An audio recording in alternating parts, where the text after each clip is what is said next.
Hello guys, mga gwapo, mga gwapa. Ito ang native na manok. Ako sa elder. Nag-offer kasi sila na silang magkatay, maglinis sa manok kasi hindi ko marunong. Self-service nila yun.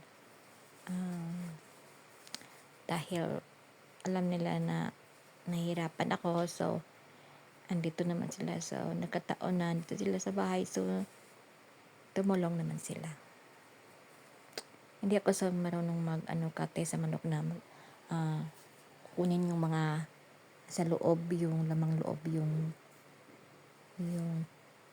yung puso, yung gizzard, yung mga atay, liver, yung ganun. So, yung feet, yung ulo, hindi ako marunong taka naaawa ako pag nagkatay sa manok. So, sila kasi nag-offer, so, yun. Ganun, kasi nga, yung kutsilyo ko din is, hindi siya, sharp. Kaya, sila, lalaki kasi, so, may lakas. Marami silang lakas. Kaya ganun pala.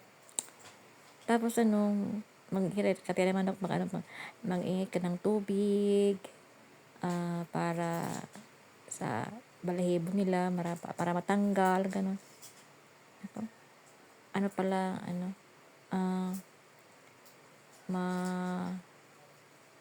Maasikaso, ganun. Mahirap sa manok.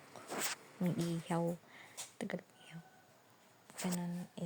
Thank you for watching, guys. Thank you, elders. Sa service sa inyo. Marami pong salamat. At saka sa magandang loob ninyo lagi. Thank you to Elder Rizardo. Salamat po.